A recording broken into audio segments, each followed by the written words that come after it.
नमस्कार, आप देख रहे हैं फैक्ट नाउ की फैक्ट खबर। हमारे चैनल को लाइक और सब्सक्राइब जरूर करें। देश के चुनावी नतीजे आने के बाद सियासी तूफान थमा नहीं है और इस बार तूफान के बीच सबसे ऊंची आवाज राहुल गांधी की है। लोकसभा चुनाव के नतीजे आने के बाद भी राजनीतिक सरगर्मी कम होने का नाम नहीं ले रही है। जी हाँ, हम बात कर रहे हैं वोट लिस्ट की, जिसकी चर्चा पूरे देश में फैल रही है। इसी को लेकर बीते मंगलवार कांग्रेस मुख्यालय में एक अहम बैठक हुई, जिसमें पार्टी के शीर्ष नेता, राज्य इकाइयों के प्रभारी और चुनाव प्रबंधन टीम मौजूद रही।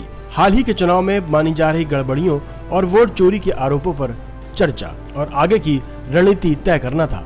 बैठक के बाद राहुल गांधी ने प्रेस कॉन्फ्रेंस में कहा, ये चुनाव सिर्फ वोटिंग का नहीं था, ये था लोकतंत्र के मूल्यों पर सबसे बड़ी परीक्षा। उन्होंने सीधे बीजेपी पर आरोप लगाया, कहा ये चुनाव ऐसा खेल था जिसमें जनता की मर्जी को तोड़ा मरोड़ा गया और इस खेल में बीजेपी बन गई वोट चोरी की चैंपियन। राहुल गांधी ने बिहार सर रिपोर्ट का हवाला देते हुए कहा, बिहार में कई सीटों पर हैरान करने वाली गड़बड़ियां मिली। एक मतदाता का नाम कई बूथों पर पंजीकृत, कई पते ऐसे जहां थोक में मतदाता दर्ज और वोटर लिस्ट में इतनी छोटी छोटी तस्वीरें की पहचान पाना लगभग नामुमकिन है। राहुल का दावा है कि ये कोई तकनीकी गलती नहीं, ये सुनियोजित योजना है और ये सब चुनाव आयोग की जानकारी में हो रहा है।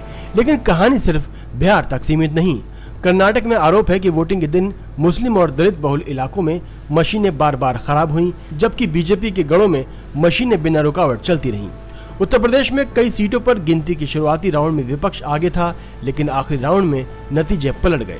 वहीं मध्य प्रदेश में कई नाम वोटर लिस्ट से गायब पाए गए, जिनमें ज्यादातर बीजेपी विरोधी मतदाता बताए जाते हैं। राहुल का कहना है कि ये घटनाएं अलग अलग नहीं है, बल्कि एक पैटर्न का हिस्सा है और इस पैटर्न का फायदा सिर्फ एक ही पार्टी को मिला। उधर भारतीय जनता पार्टी का कहना है कि सारे आरोप निराधार हैं।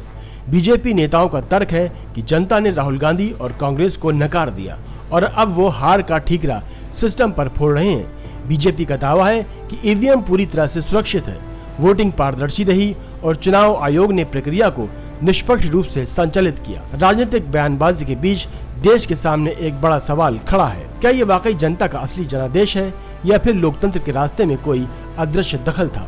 बिहार से लेकर कर्नाटक, उत्तर प्रदेश से मध्य प्रदेश तक क्या सचमुच कोई वोट चोरी का पैटर्न है या ये सिर्फ राजनीति का नया नैरेटिव है? वोट चोरी के चैंपियन का सवाल गंभीर है, जवाब जरूरी है, क्योंकि सच्चाई चाहे जो भी हो, इसका असर लोकतंत्र के भविष्य पर जरूर पड़ेगा।